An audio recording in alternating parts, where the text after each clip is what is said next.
যে ফেরেশতা সিংহে ফুৎকার দিবে তার নাম কি?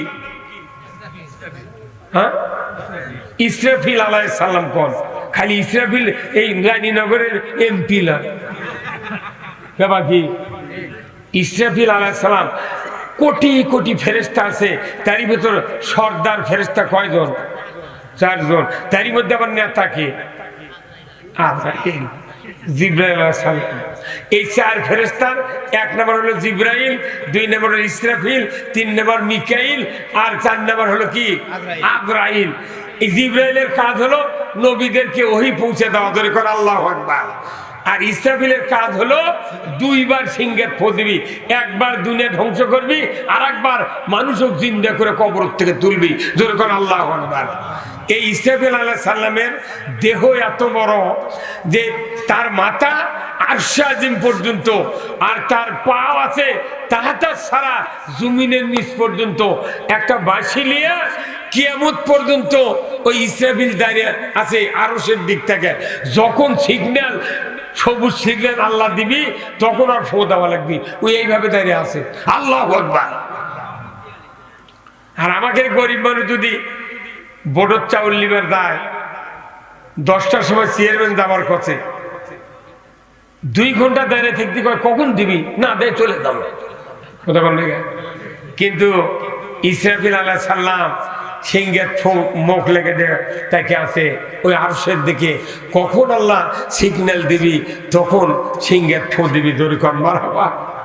কি ধৈর্য, কি সাহস, কি বড় দেহ। ইসরাফিল আলাইহিস সালাম যখন দ্বিতীয়বার সিংহের ফুৎকার দিবেন, ওয়াইজাল কুবুরু বউসিরাত, তামাম দুনিয়ার মানুষ যে যেখানে মারা গিয়েছে বুকের উপর থেকে মাটি ফেটে যাবে, মানুষগুলি কবরের ভেতরে দাঁড়িয়ে থাকবে, জোরে কন্যা আল্লাহু আকবার। কোটি কোটি বৎসর কবরে থাকবো। কবে দুপুরে ভাত খায় মারা গেছি, রাত্রিতে সেহরি খেয়ে মারা গেছি, সন্ধ্যার সময় ভাত খেয়ে মারা গেছি। কোটি কোটি বৎসর কবরে থাকতে হবে, উলঙ্গ অবস্থায় উঠাবেন আল্লাহ। এই মানুষগুলি কবরের ভেতরে দাঁড়িয়ে যাব, আল্লাহ হুকুম দিবেন, রে দুনিয়ার মানুষেরা, তোমরা তো আবার নতুন করে তোমাদেরকে সৃষ্টি করলাম, তোমরা ওঠো, হেঁটে হেঁটে হাসরের ময়দানে হাজির হও। এক একজন মানুষ হাসরের ময়দানে যেতে লাগবে 500 বছর। কত বছর? 500 বছর। তাও কি একজন মানুষের সাথে 2 জন করে ফেরেশতা থাকবে? কয়জন করে? তাহলে বাংলাদেশে এখন বর্তমানে 20 কোটি মানুষ আছে, তাহলে 40 কোটি ফেরেশতা লাগবে। কথা কন না কেন আপনারা? কয় কোটি? আর এর আগে যেগুলো মরিছে, এর পরে যেগুলো আবার আসে মরবি সেগুলা, তাহলে আল্লাহর ক্যান্টনমেন্টে কতগুলো ফেরেশতা আছে? তাহলে 2 ফেরেশতার একজন সামনে যাবি, খালি বলবে এই বান্দা আল্লাহর, তুই আমার পেছনে পেছনে আয়, কোন দিক যাবো না। আর পেছনে একজন থাকবি লোয়ার এত বড় ডান্ডা নিয়ে, কবি তেরে বেঁকা হবো তো ঠ্যাঙ্গের লালা থমো না। কথা কন না? এই 2 ফেরেশতা সাথে সাথে থাকবি প্রত্যেকটা মানুষের সাথে। আল্লাহু আকবার। কোটি কোটি মানুষ যাবে হাসরের ময়দানে। ভ্যান নাই, রেল নাই, বাস নাই, হুন্ডা নাই, কোনো সাইকেল নাই, পদব্রজে যেতে হবে, কিন্তু পরনে কাপড় নাই, স্যান্ডেল নাই। কবে ভাত খেয়ে মারা গেছি, নতুন করে সৃষ্টি হয়ে যাবে। একজন মানুষ হাসরের ময়দানে যেতে লাগবে 500 বছর। 500 বছর। এরপরে মানুষগুলি যখন হাসরের ময়দানে হাজির হবে, লক্ষ লক্ষ কোটি কোটি মানুষ, এই মানুষগুলির হিসাব শুরু হবে। কিন্তু দুঃখের বিষয়, কোরআন শরীফে সূরা কফ 26 পারা আল্লাহ তাআলা বলেছেন, ও দুনিয়ার মানুষ তোমরা শোনো, যেদিন হাসরের ময়দানে মানুষগুলি হাজির করব, ওই দিন 5টি দোষ যাদের থাকবে তাদের হিসাব হবে না, মিজান হবে না, জিজ্ঞাসা হবে না, কোনো কথা জিজ্ঞাসা করা হবে না। কারণ কি? আল্লাহ তাআলা আগে বলবেন আল কিয়াফি জাহান্নামা কুল্লা কাফারিন আনিদ মুতাদিম মুরিব মান্নাইল লিল খায়র ইলাহান আখার। এইভাবে 5টি দোষ যাদের থাকবে, আমার আল্লাহ বলেছেন কোনো জিজ্ঞাসা হবে না, মিজান হবে না, কোনো রকমের ওজনও হবে না, তোমাদেরকে ধরে ধরে জাহান্নামে ফেলে দেওয়া হবে। জোরে কন্যা নাউজুবিল্লাহ। হাসরের ময়দানে হাজির যখন মানুষ হবে, আল্লাহ তাআলা সূরা ইয়াসিনের ভেতর বলেছেন ওয়ামতাজুল ইয়াউমা আইয়ুহাল মুজরিমুন। আমার আল্লাহ বলেছেন কিয়ামতের ময়দানে যারা অপরাধী নেককারের কাছ থেকে আলাদা হয়ে যায়, নেককার আর বদকার আলাদা করবে আল্লাহ কিয়ামতের মাঠে। জোরে কন্যা সুবহানাল্লাহ। আপনারা যারা নেককার মাহফিলে বসে আছেন, রসুল বলছেন জান্নাতের বাগানে যারা 1 ঘন্টা বসে থাকবে 60 বছর নফল ইবাদতের সওয়াব। জোরে কন্যা আল্লাহু আকবার। সবচেয়ে বড় ইবাদত হলো ওহীর জ্ঞান অর্জন করা। জোরে কন্যা আল্লাহু আকবার। আল্লাহ রসুল বলেছেন জবানে যে আল্লাহ যার কল্যাণ চান তাকে কোরআনের জ্ঞান দেন। জোরে বলেন আল্লাহু আকবার। জোরে বলেন আল্লাহু আকবার। আল্লাহ যার কল্যাণ চান তাকে কোরআনের জ্ঞান দেন, আল্লাহ যার অকল্যাণ চান তাকে ইসলামের বাহিরের জ্ঞান দান করেন। কথা ঠিক কিনা? আজকে সমাজে হাজারো মানুষ আছে তারা নামাজ পড়ার জ্ঞান নেই। কি কথা না? অনেক মানুষ আছে। বলুন তো বাংলাদেশে নামাজি বেশি না বেনামাজি বেশি? আর একটু জোরে বলা গেল না? তাহলে বেনামাজি যদি বেশি হয় তাহলে বেনামাজি, আল্লাহ রসুল বলছেন মান তারাকাস সালাহ ফালাইসা মিন্নি, যে ব্যক্তি নামাজ তরক করলো সে আমার উম্মত নয়। তাহলে আমরা সমাজে দেখি বেনামাজি বেশি। তাহলে যে বেনামাজি নবীর উম্মত না, ঈদের 4 লাখ টাকা দামের কুরবানি দেয়, আর কুরবানি কবুল হবে? কথা বলে গে। আজকে বাংলাদেশে কতগুলো দল আছে, বিএনপি, আওয়ামী লীগ, জাতীয় পার্টি, জাসদ, কত দল আছে না ভাই? জামাত আছে, তবলিগ আছে, চরমনায় আছে, হাত পাকা আছে, আছে না? কোনো একটা দলের নেতা যদি জেলার নেতারা বহিষ্কার করে, ওই নেতার কোনো দাম থাকে? কথা বলতে পার দাম থাকে? আল্লাহ নবী বলছেন যারা নামাজ আদায় করে না, নামাজ কায়েম করে না, এরা আমি নবী আমার দলত থেকে বহিষ্কার। তাহলে কি অবস্থা হবি কিয়ামতের মাঠত? কত কোন অবস্থাটা কি হচ্ছে কোন? আল্লাহ রাসূল বলছেন 4টি অপরাধে মানুষ সাকার নামক জাহান্নামে যাবে। জোরে কোন নাউজুবিল্লাহ। কয়টা অপরাধ? 5টা অপরাধে বিচার হবে না, হিসাব হবে না, মিজান হবে না, জিজ্ঞাসা হবে না। আর 4টা অপরাধে আল্লাহ তাআলা ওই বান্দাগুলিকে জাহান্নামে দিবে। কার কথা? আল্লাহ। এখন 4 অপরাধ আমাদের দ্বারা করা যাবে না, আর 5টা অপরাধ করা যাবে না। যদি করি আল্লাহ জাহান্নামে দিবে।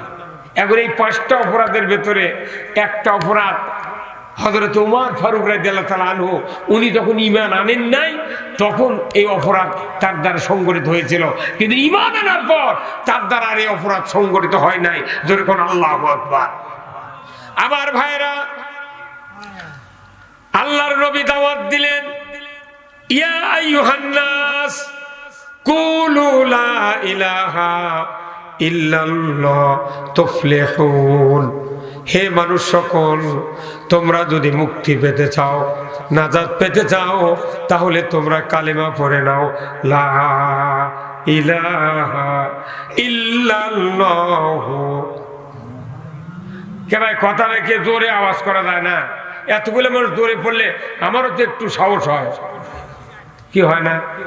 কন্যাকে একটু জোরে পড়, লা ইলাহা ইল্লাল্লাহু মুহাম্মাদুর। আবার আল্লাহ বললেন হে নবী আপনি দাওয়াত দেন, তারা যদি মুক্তি পেতে চায়, নাজাত পেতে চায়, তাহলে কালেমা পড়তে বলেন। কোরআনে যতগুলি কথা আছে, রসুলের হাদিসে যতগুলি কথা আছে, প্রত্যেকটি কথা এই কালেমার ভেতরে ঢুকান আছে। জোরে বলুন ঠিক কিনা? আমার হাতে দেখছেন, এর নাম কি? জোরে কর। এমন কোনো মানুষ নাই বাংলাদেশে এই মোবাইল তার পকেটত নাই। হ্যাঁ, যদি একটা চাকরি করে, নেতা হয়, ওর পর তিনটা মোবাইল আছে। এই মোবাইলে একটা মেমোরি কার্ড আছে সামান্য 1 করের মতো, কি ভাই তাই না? কমপক্ষে 150 ওয়াজ ওটি সেভ করা যায়, 150 গান সেভ করা যায়, মোবাইল নাম্বার 250 সেভ করা যায়। এত বড় একটা মেমোরি কার্ড, বডি হচ্ছে বড়, মেমোরি কার্ড কত ছোট্ট না? তাহলে একটা মেমোরি কার্ডও এতগুলো তখন সেভ করা যায়। তো কালিমা হলো এই হাদিস আর কোরআনের মেমোরি কার্ড। ধরে কোন আল্লাহু আকবার। কিন্তু আমার দেশে কালিমা পড়ার লোক আছে, কিন্তু কালিমা অনুযায়ী কাজ করার লোক নাই। কিন্তু উমর ফারুক রাদিয়াল্লাহু তাআলা আনহু, উনি যখন দুর্বৃত্ত চরিত্রের ছিলেন, ওই 26 বছরের যুবক আবু জাহেল দেখলো নবী কালিমার দাওয়াত দেয়, সব মানুষ তো মুহাম্মাদের কাছে যায়, অতএব এই মুহাম্মাদের কালিমা তোমরা শোনো না। তারা আইন পাশ করলো মদিনার মক্কার সংসদে, যে ওয়াকালাল্লাযিনা কাফারু লা তাসমাউ লিহাযাল কোরআন ওয়ালগাউ ফিহি লাআল্লাকুম তাগলিবুন। ও দুনিয়ার, ও মক্কার লোকেরা, মুহাম্মাদের কথা তোমরা শুনবে না, যদি শুনতে লাগে তোমরা গোলমাল করবে। জোরে বলুন ঠিক কিনা? কিন্তু তারা গোলমাল করার পরেও সমাজের লোককে ব্যারিকেড দিয়ে নবীর কালিমার থেকে দূরে রাখতে পারে না। এই কথা ঠিক কিনা? আমার ভাইরা, আইন পাস করা হলো দলে দলে, তবু আল্লাহর নবীর বক্তব্য শুনিয়া মানুষগুলি ইসলামের ছায়াতলে প্রবেশ করতে লাগলো। হঠাৎ করে একদিন আবু জাহেল আইন পাস করলো, রে মক্কার লোকেরা, রে মক্কার লোকেরা, তোমরা যদি ওই মুহাম্মাদের মাথা কেটে আমি আবু জাহেলের হাতে দিতে পারো, আমি বলে দিচ্ছি 100 উট তোমাদেরকে পুরস্কার দিয়ে দেবো। ধরে কর নাউযুবিল্লাহ। উট দিয়ে নবী মারে নিচ্ছে। কে আইন করছে? বুঝরগণ কে? আবু জাহেল আইন করছে, উট দিয়ে মারে দেব। তোমরা কি আছো? আমার মনে হয় ওই সময় শয়তানও গালো হাত দিয়ে বসে ছিল, কি তাই না? তোর সাহস কি রে? যে মানুষটাকে আল্লাহ রিসালাত দিয়া পৃথিবীতে প্রেরণ করেছে, সেই মানুষটাকে তুমি কাল্লা কাটপের বলিচ্ছ। আমি শয়তানি তো বেহুশ হয়ে গেলাম। কথা কি ভাইরা আমার? আবু জাহেল এই আইন পাশ করলো, কেউ সাহস পেল না। হঠাৎ করে ওমর ইবনুল খাত্তাব তার সামনে থেকে দাঁড়িয়ে গেল, একটা উলঙ্গ তরবারি নিয়ে উঁচিয়ে ধরলো, বলল, আবু জাহেল, তোমার ওয়াদা যদি ঠিক থাকে, আমি এই তরবারি দিয়া আব্দুল্লাহর বেটা মুহাম্মাদের মাথা কেটে তোমার হাতে দিয়ে দিতে পারবো।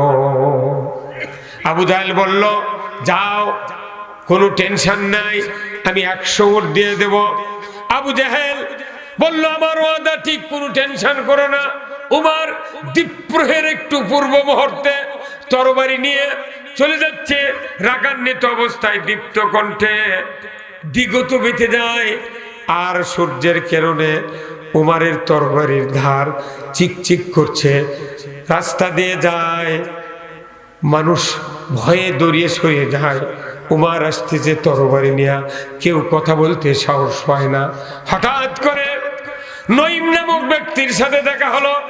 নঈম বলছে, উমর কোথায় যাও? বলে, আমি যাচ্ছি আব্দুল্লাহর বেটা মুহাম্মাদের মাথা কাটার জন্য। তুমি রাস্তা ছেড়ে দাও, আমাকে বাধা দিও না।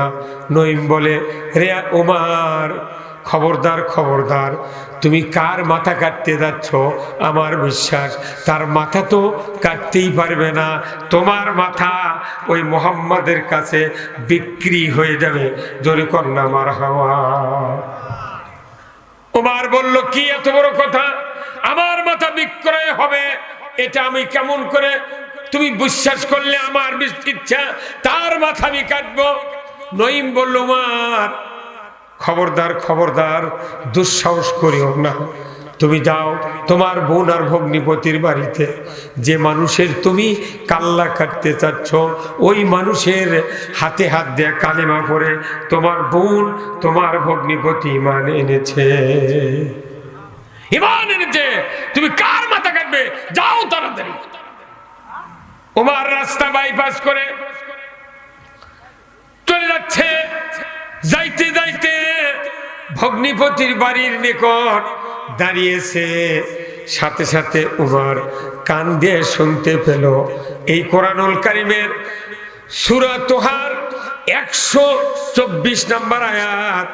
বোন আর ভগ্নিপতি একত্রে তেলাওয়াত করছেন।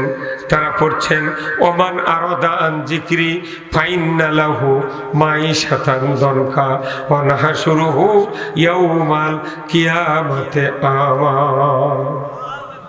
আমার ভাইরা, ওমরের কানে পড়ে গেল এই কোরআনের নসিহত, কোরআনের বক্তৃতা, কোরআনের ওয়াজ শোনার পর যারা কোরআনের বিপরীত দিকে চলবে, অ্যাবাউট টার্ন হয়ে চলবে, আমার আল্লাহ বলেছেন দুনিয়ার জীবন তাকে সংকীর্ণ করে দেওয়া হবে, আর আখিরাতে আদালতে তাকে অন্ধ করে উঠানো হবে। জোরে কন্যা নাউজুবিল্লাহ। কার কথা? আজকে বলুন তো, উমর ফারুক যে কথা শুনলো, শোনার সাথে সাথেই উমরের রাগ পয়দা হয়ে গেল। আমার তো গাড়ি বাড়ির অভাব নাই, শক্তির অভাব নাই, কেমন করে আমার দুনিয়া সংকীর্ণ করে দেবে ওই মুহাম্মাদের আল্লাহ? আমার বিশ্বাস হয় না। ভেতরে ঢুকে ভগ্নিপতি আর বোনকে তরবারির উল্টা পিঠ দিয়ে এত জোরে মারপিট শুরু করলো। ওমর মারতে মারতে এক পর্যায়ে ভগ্নিপতির মাথায় তরবারির আঘাত লেগে ফিনকি দিয়ে একবারে রক্ত প্রবাহিত হওয়া শুরু হলো। বোন ফাতেমা ওমরকে জড়িয়ে ধরলেন, বললেন ভাই, একই মায়ের সন্তান, একই মায়ের উদর থেকে বেরিয়েছি। ও ভাই, খবরদার খবরদার, আমার স্বামীকে তুমি মেরো না, আমাকে মেরে দুনিয়ার থেকে বিদায় করে দাও, কিন্তু আমার স্বামীকে মারতে দেব না। কারণ আমার স্বামী যদি দুনিয়ার থেকে বিদায় হয়ে যায়, আমি যদি বেঁচে থাকি বিধবা হয়ে যাব, রক্ত বেরিয়ে যাচ্ছে ফিনকি দিয়ে, তোমার কি নজরে পড়ে না? তোমার কি দয়া হয় না? ওমর সাথে সাথে ভগ্নিপতির রক্তের দিকে তাকালেন, সাথেই সাথে আল্লাহ তাআলা ওই চাহনির ভেতরে ওমরের কলিজায় এমন ভালোবাসা মহব্বত পয়দা করে দিলেন। উমর সাথে সাথে দুঃখ প্রকাশ করে বলল, বোন ভুল করেছি, আর মারবো না। কি পড়ছিলে? আমার হাতে তুমি খণ্ডটি দিয়ে দাও। কি পড়ছিলে? আমার হাতে খণ্ডটি দিয়ে দাও। সাথে সাথে উমরের বোন বলল, ভাইজান, খণ্ডটি আপনার হাতে দিতে পারবো না, কারণ এই খণ্ড হলো পবিত্র কালামুল্লাহ শরীফ, এটা আল্লাহর কালাম। তোমার হাতে দেব না, কারণ তুমি নাজাসাত, অপবিত্র, তুমি মুশরিক, তুমি গোসল করো, পবিত্র হও, তারপরে খণ্ডটি দেওয়া হবে। জোরে কন্যা মারহাবা। ওমর বলল, বোনে, তাহলে পবিত্র হতে গেলে কি করতে হবে? উমরের বোন বলল, রে ভাই, গোসল করতে হবে। জোরে কর আল্লাহু আকবার। কি করতে হবে? গোসল করতে হবে। উমর গোসল করলো হাম্মাম খানায়। গোসল করে এসে বোনের হাত থেকে খণ্ডটি নিলেন আর বললেন, বোন রে, কি জিনিস তোমরা পড়ছিলে, আমি আগে একটু লাইনটা দেখে দাও। সাথে সাথে তাকে দেখিয়ে দাও হলো ওমান আরাদা আন যিকরি ফাইন্না লাহু মাইশাতান দনকা ওয়া নাহশুরুহু ইয়াউমাল কিয়ামাতি আমা। এই কোরআন, এই আল্লাহর বাণী, নসিহত যারা শুনবে, যদি মুখটা অ্যাবাউট টার্ন করে বিপরীতমুখী চলে, আমার আল্লাহ বলেছেন তোমাদের জন্য আল্লাহ তাআলা জমিনকে সংকীর্ণ করে দেবে, যেখানেই যাবে তোমাদের অশান্তি লাগবে, আর আখিরাতে আদালতে অন্ধ করে উঠানো হবে। এই কথা একবার উনি বাহিরে থেকে শুনেছেন, আর একবার হাতে নিয়ে উনি পড়েছেন। সাথে সাথে আল্লাহ তাআলার রহমত উমরের কলিজার ভেতর প্রবেশ করে দিয়ে দিলেন। জোরে করেন আল্লাহু আকবার। ওমর ফারুক যখনই তেলাওয়াত করলেন আরো ইমানটা বৃদ্ধি হতে লাগলো। ধরে কোন আল্লাহু আকবার। আমার আল্লাহ কোরআনে বলছেন, ইন্নামাল মুমিনুনা আল্লাযীনা ইযা যুকিরাল্লাহ ওয়াজিলাত কুলুবুহুম ওয়া ইযা তুলিয়াত আলাইহিম আয়াতুহু জাদাতহুম ঈমানাও ওয়া আলা রাব্বিহিম ইয়াতাওয়াক্কালুন। আমার আল্লাহ বলেছেন, ও পৃথিবীর মানুষ, তোমাদের সামনে যখন মুমিন যারা হবে তাদের সামনে আল্লাহ সুবহানাহু ওয়া তাআলার নাম উচ্চারণ করলে অন্তর থরথর করে কেঁপে উঠবে।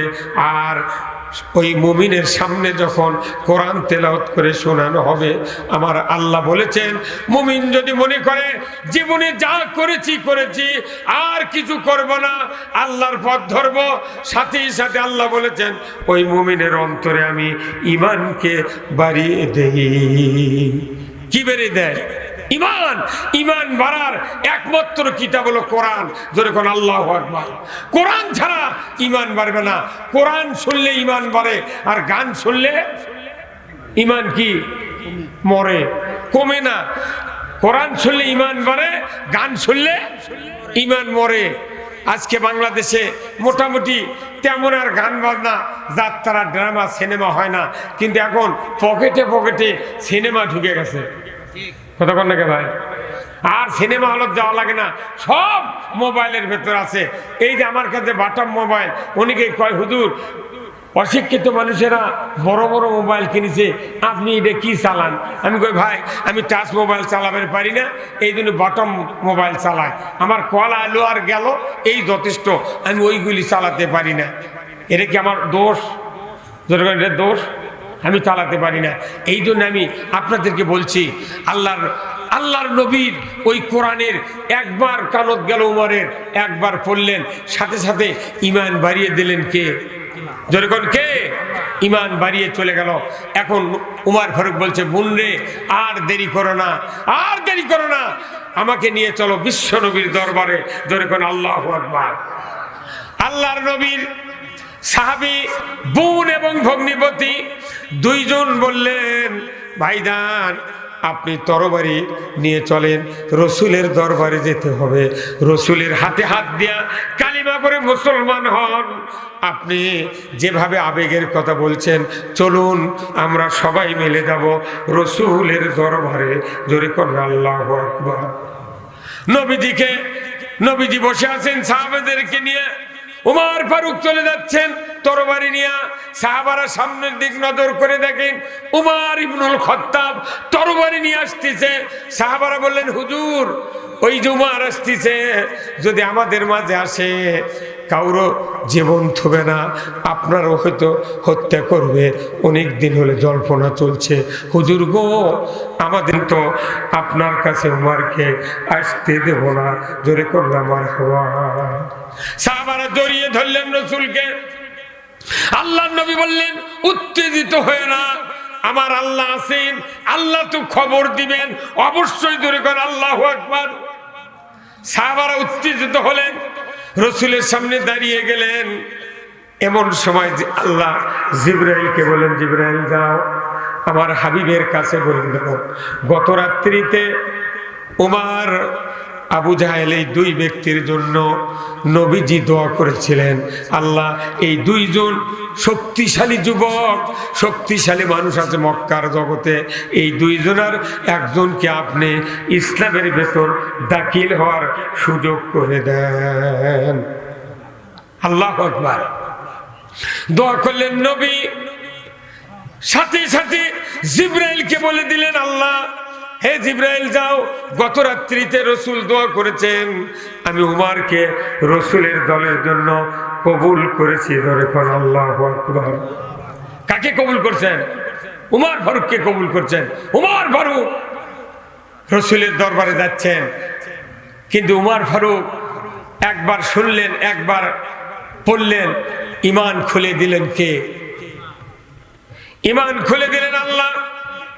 এরপরে উমর ফারুক যাচ্ছে, সাথে সাথে জিবরাইল বললেন, ইয়া রাসূলুল্লাহ, ইয়া হাবিবাল্লাহ, হুজুর উমার আপনার কাছে আসা পর্যন্ত সাহাবারা যেন রাস্তা করে দেয়।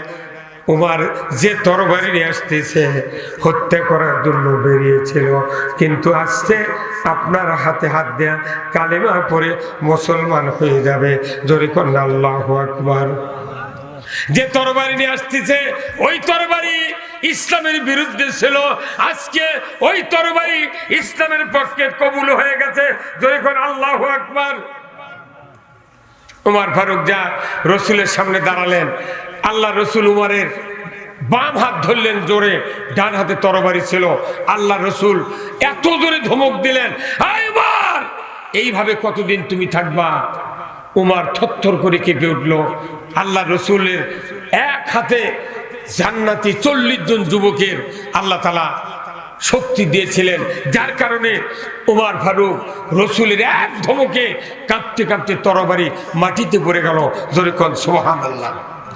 উমার কোমর হেলে তরবারি হাতে নিলেন, বললেন, হুজুর গোস্তাকি মাফ করবেন, আমি তরবারি নিয়ে আপনার গলা কাটার জন্য এসেছিলাম, কিন্তু আমি প্রতিমধ্যে আপনার কোরআনের একটা আয়াত একবার শুনেছি, একবার পড়েছি, সাথে সাথে আমার কলিজার ভেতরে এমন আবেগ পয়দা হয়ে গেছে, এই তরবারি দিয়ে আর আপনার মাথা কাটবো না, বরঞ্চ এই তরবারি আমার শক্তি, আমার ক্ষমতা আপনার পদে তলে বিক্রয় করে দেব। আর দেরি করেন না, হাতে হাত দিয়ে আপনি কালিমা পড়ে মুসলমান করে নেন। জোরে করেন আল্লাহু আকবার। আল্লাহ নবীর হাতে হাত দেয়া উমার ফারুক ইসলাম কবুল করবেন, এই প্রস্তুতি চলছে। আল্লাহ রসুল হাতে হাত দেয়া উমারকে কালিমা পড়ে মুসলমান করে নিলেন। জোরে কোন আল্লাহু আকবার। মুসলমান হওয়ার পর 11:15টায় উমার ফারুক মুসলমান হলেন। আর জোহরের নামাজের পূর্ব মুহূর্তে রসুলকে বলেন, হুজুর দীর্ঘদিন আপনি এই মক্কাতে থাকলেন, প্রায় 11.5 বছর, 12 বছর পেরিয়ে চলে যাচ্ছে, আপনি কোনোদিন মক্কার ঘরে নামাজ পড়তে পারেন নাই। হুজুর চলুন, আমি উমার যাব আগে, আপনি পিছনে পিছনে কাবার চত্বরে চলেন, সেখানে গিয়ে নামাজ পড়ব, আযান দিব, আল্লাহু আকবার তাকবীর ধ্বনি দেব, চলুন। হুজুর বললেন, উমার প্রায় 12.5 বছর হলে মক্কাতে আছি, আযান দেওয়া তো দূরের কথা, একদিন প্রকাশ্যে নামাজ পড়তেও পারি নাই। উমার এত দুঃসাহস করো না, আমরা এখানে নামাজ আদায় করব। উমার ফারুক তরবারি হাত থেকে বের করলেন। হুজুর এই তরবারি একদিন বের করেছি খাপ থেকে, আর জিন্দেগিতে ঢুকবে না। হুজুর আমি যাব সামনে, আপনি আসুন, আমাকে যারা বাধা দেবে তারা যেন স্ত্রীর নাকের ফুল খুলে ঠিক আসে, আর সে যেন সন্তানগুলিকে বিধবা বানায়া আমার সামনে দাঁড়িয়ে যায়। কি হিম্মত, কি সাহস উমারের! এক মানুষ ঈমান আনার কারণে পুরা মক্কা রাসূলের জন্য একবার পর্দা উঠিয়ে দেওয়া হয়েছিল। ধরে বল ঠিক কিনা? উমার ফারুক সামনে যাচ্ছেন, রসুল পেছনে পেছনে আসতেছেন। হাতিম নামে একটা জায়গা আছে কাবা ঘরের সাথে, এই হাতিম ছিল আবু জাহেলের হচ্ছে আপনার ক্লাব, এই ক্লাবে বসে আছে আবু জাহেল। ওরা কিছু লোকজন নিয়ে বসে থাকার পর এখন এই নেতারা বলতেছে, আবু জাহেল তুমি না বললে 100 উট দিবে, উমার কাল্লা কাটতে গেছে, তো উমার আবার ডেকে আনে কে মোহাম্মদ কাল্লা কাটবি না? তখন আবু জাহেল বুদ্ধি শুদ্ধি না পা ভস করে বলে দিছে, এটি এনে কাটবি, কোথায় এই জায়গাতে এনে কাটবি। তখন ওরা মনে করছে কাটুক, কিন্তু যখন মাথাবে পৌঁছে গেছে ঠিক ওখানে আসি উমার ফারুক বলেছে, হুজুর আমি তো নামাজ কোনোদিন পড়িনি, আমার তো ওযুও জানা নাই, আপনি একটু ওযুর ব্যবস্থা সাহাবাদেরকে বলে দেন। জমজমের পানি দিয়ে ওযু করে দেওয়া হলো। হুজুর আযান তো এখনো চালু হলো না, তাহলে আমি কি করব? কি বললে এই মক্কার লোক জানবি যে উমার ঈমান এনেছে? জোরে কোন আল্লাহু আকবার। তখন আল্লাহ রাসূল বললেন, 4টি কথা আল্লাহর কাছে সবচেয়ে প্রিয়। জোরে কোন আল্লাহু আকবার। কয়টি কথা আল্লাহর কাছে প্রিয়? আল্লাহ বলছেন, আল্লাহ রাসূল বলছেন, আহাব্বুল কালামে ইলাল্লাহি আরবা, আল্লাহর কাছে 4টি বাক্য সবচেয়ে প্রিয়। 1 নম্বর হলো সুবহানাল্লাহ, 2 নম্বর হলো আলহামদুলিল্লাহ, 3 নম্বর হলো লা ইলাহা ইল্লাল্লাহ, 4র্থ নম্বর হলো আল্লাহু আকবার। সবাই বলেন আল্লাহু আকবার। এই চার কথা কার কাছে প্রিয়? আল্লাহর কাছে প্রিয়। আল্লাহর রসুল বললেন, উমার তাহলে তুমি আল্লাহু আকবারের ধ্বনিটা ওই সাফা মারওয়া পাহাড়ের উপর যা তুমি দিয়ে দাও, যখন আল্লাহু আকবার। উমার ফারুক মক্কার লোক, আরবের লোক, উনি পাহাড়ের উপর উঠে ঠিক যা দাঁড়িয়ে বললেন আল্লাহু আকবার। তখন মক্কার ওই হাতিম থেকে ঠিক আবু জাহেলের দোসররা বলল, কেরে ই বলে এটি এসে কাল্লা কাটপি, যে গলার আওয়াজ ওটা তো উমরের আওয়াজ। কথা কোন জায়গায়? এই দুবরা গ্রামে যদি একটা হাফেজ সাহেব থাকে কি একটা আলেম থাকে, একজনের ছেলে, উনি যদি আসরের সময় যদি ফাইন সুরে আজান দেয় মসজিদে, অবশ্যই এই গ্রামের 12 আনা লোক বলবে যে এটা উমুকের বেটা উমুক। কিবা বলবে না? গলার টোন শুনলে বুঝতে পারবি। এখন উমার ফারুক যখন বলেছে আল্লাহু আকবার, আল্লাহু আকবার, তখন আরবের লোক বুঝতে পারছে কে রে ই না কাল্লা কাটতে চলো এটি নে, ই আবার আজান দেয় কে, আল্লাহ আকবার ধ্বনি দেয় কে। তখন আবু জাহেল কতে ভাই এইবার শেষ, ই তো মক্কার ঘর দখলই করলো, অতএব এই মক্কার ঘর দখল যাতে করবেন না পারে সব বাধা দিই। তখন আবু জাহেল করছে সব বাধা দিই, আবু জাহেল করছে পারিজ্জা। কি কথা? পারিজ্জা। আবু জাহেলের হিম্মত শেষ হয়ে গেছে। আল্লাহু আকবার। এই পৃথিবীতে বড় বড় যারা ইসলাম বিরোধী শক্তি ছিল তাদের কাউকে আল্লাহ ছাড় দেয়নি। এই কথা কোন জায়গায় দেশে ফেরাউন তার দলবল নিয়ে মুসা আলাইহিস সালাম আক্রমণ করছিল, সৈন্য সামন্ত অস্ত্র সব নিয়ে আক্রমণ করছে। মুসা আলাইহিস সালাম 12,000 সাথী নিয়ে সামনে যাচ্ছে, জাতি জাতি তার সাথীরা বলতেছে, মুসা তোমার কথা শুনে আমরা বিপদে বন্য। কি বিপদত পড়লে? কয় পেছনে ফেরাউন, ডানে দরিয়া, বামে দরিয়া, সামনে দরিয়া, আমরা তখন মরার রাস্তা যাচ্ছি। কথা কোন জায়গায়? আল্লাহ তখন জিবরাইলের সাথে সাথে পাঠিয়ে দেয়া মুসা আলাইহিস সালামের কানে কানে বলে দিলেন। তখনকার মোবাইল ছিল জিবরাইল, আর এখনকার জিবরাইল হলো। কথা কোন জায়গায়? এই কানে কানে যেগুলো কথা করছে বেটারা, কোথায় হ্যাঁ ঠিক আছে 3টায়, আচ্ছা ওখানে যাব। বাপে কোথায় বা কার সাথে কথাগুলো কোথায়? শিক্ষকের সাথে। ওরে শিক্ষক ম্যাডামের সাথে কথা কথা। কথা কোন জায়গায়? এই যে ব্যাপারটা, তখনকার মোবাইল ছিল জিবরাইল, আর এখনকার জিবরাইল হলো মোবাইল। জিবরাইল সালাম সাথে সাথে মুসা আলাইহিস সালাম বললেন, হে মুসা আপনার সাথীরা ভয় পেয়েছে, আপনি তাদেরকে আশ্বস্ত করুন, তোমরা সামনে চলো, যে দরিয়া সামনে দেখা যাচ্ছে, তোমার হাতে যে লাঠি আছে বিসমিল্লাহ বলে আল্লাহর নামে তুমি নিক্ষেপ করবে, সাথে সাথে 12টা রাস্তা করে দেওয়া হবে। জোরে করে আল্লাহু আকবার। কয়টা রাস্তা? 12টা রাস্তা। 12,000 সাথী 12টা রাস্তা করে দিছে। একবারে লোহিত সাগরের মাঝখান দিয়ে 12টা রাস্তা, পানির প্রাচীর, এইবার রাস্তা, আবার প্রাচীর, আবার রাস্তা। পানি কার হুকুমে সেদিন প্রাচীর হয়েছিল? আল্লাহর হুকুমে। ফেরাউনের পেছনে মুসা আলাইহিস সালামের 12,000 সাথী অর্ধেক পার হয়ে যখন একটি তীরত উঠিছে, তখন ফেরাউন মনে করছে এই রাস্তা পথে আমারও জন্য, ওর ঘোড়া নামে না। তখন ফেরেশতা পাঠিয়ে দিয়েছে জিবরাইল, যাতরে মানে মাদি ঘোড়া সাজে, মাদি ঘোড়া হয় তখন একটা ফেরেশতা পাঠাচ্ছে। তখন এই ফেরাউনের ঘোড়া, মর্দা ঘোড়া জাম করে নামিছে। যখনই নামিছে সৈন্য সামন্ত মনে করছে যেহেতু নেতা নেমে গেছে আমরা না নেমে পারি, ওরাও দল বলে নেমেছে। ঠিক মাঝখানে যাওয়ার পর আল্লাহ তখন 2 দিকের প্রাচীর একবার আটকে দিয়েছে। আল্লাহু আকবার।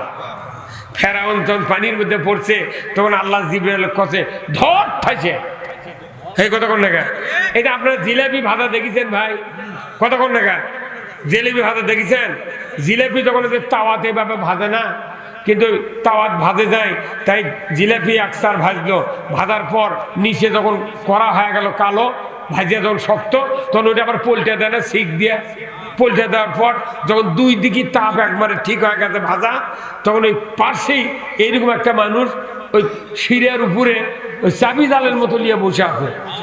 এই ছোট গোল 3 দিকে 3টে খুঁটা, চাবি জাল, আস্ত চাবি জাল, চাবি জানলে বসে আছে। এই যখনই ওই ভাজা জিলেপি দেশে সিরিয়া ওই তখনই ঠাঁচা ধরছে। যদি ঠাঁচা ধরতে দেরি হয় তাহলে জিলেপি পটকা পটকি হবে। কথা কন দেখা ওই ধরিছে, অনেকক্ষণ ধরিছে। তখন ফেরাউন মাথা খেলে লসাচ্ছে, করছে পাঁচমুখী ভাবে রে। তখন আল্লাহ কথা জিবরাইল ওখানে ছাড়িয়ে দা, তুই কি কয় দেখি তো। ছাড়িয়ে দেশে করছে আমানতু বিল্লাহ, আল্লাহ তোমার উপর ঈমান আনলাম। আল্লাহ তখন আবার জিবরাইল কথা ধর ঠাচে, আবার ঠাচে ধরছে। তখন আবার বাঁচার চেষ্টা করছে। আল্লাহ আবার করছে এই ছেড়ে দা, কি কয়।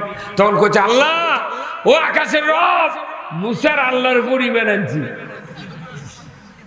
এতক্ষণ কোন আমানতু বিল্লাহ মনে করতে আমানতু বিল্লাহ করছি, আল্লাহ বোধহয় বুঝতে পারেনি। উনি আবার করছে যে মুসার আল্লাহর উপর। আল্লাহ কাছে জিবরাইল এইবারই শেষ ধরা, এমন ধরা ধরবু 3000 বছর এই দরিয়ার বালুর তলে এই ফেরাউন শুয়ে থাকবে। জোরে কোন আল্লাহু আকবার। মুসা আলাইহিস সালামের 3000 বছর পর আমার আপনার নবী পৃথিবীতে এসেছেন। 3000 বছর পর আল্লাহ তাআলা কোরআন শরীফে আয়াত নাযিল করে দিয়ে বলছেন, হে মুসা, হে মুহাম্মদ, লোহিত সাগরের ভেতরে ফেরাউনের লাশ, পানি এবং বালু তার একটা পশম ক্ষয় করতে পারে নাই। আমি সারা পৃথিবীর রাষ্ট্রদ্রোহী স্বৈরাচার ডিক্টেটরদের জন্য শিক্ষাস্বরূপ ফেরাউনের লাশ অমুক জায়গায় ফেলে রেখেছি, তুমি এটা উঠানের ব্যবস্থা করো। ঠিক এই সময় ফেরাউনের লাশ তোলা হলো। দেখে আস্ত ফেরাউনের লাশ ওই যে মরিছে 3000 বছর আগে ওই অবস্থায় পানির ভেতর পড়ে আছে। ধরে কোন আল্লাহু আকবার। এইভাবে রাখলো কে? একটা মানুষ মরে গেলে 2 দিন থুলে গন্ধে থাকা না নাকি বাতাইলা। আর ফেরাউন কতদিন হলে আছে? যারা মিশরে গেছে, আমার এক বন্ধু মিশরে গেছিলেন, আমি বললাম তুমি বলে ফেরাউনের লাশ দেখেছো, ঘটনা কি কত? কত ফেরাউনের লাশ জায়গাটা আছে মিশরের পিরামিডে, তার ডানে বাঁয়ে অনেকগুলি লাশ ওইভাবে রাখা আছে। কিন্তু যে লাশগুলো অন্য মানুষের, তারপর দিনে 4 বার করে ওষুধ স্প্রে করে যাতে গন্ধ আরো নরম না হয়, যাতে পচতে না পারে। তো ফেরাউনের গাছ কিছু দেওয়া যায় না, মনে তেল দেয়া শুটকি ভাজা করে তো। কে করেছে এটা? আল্লাহ নিষেধ করেছে যে কোনো পোকা, কোনো বালি, কোনো পানি এই ফেরাউনকে ভক্ষণ করতে পারবে না।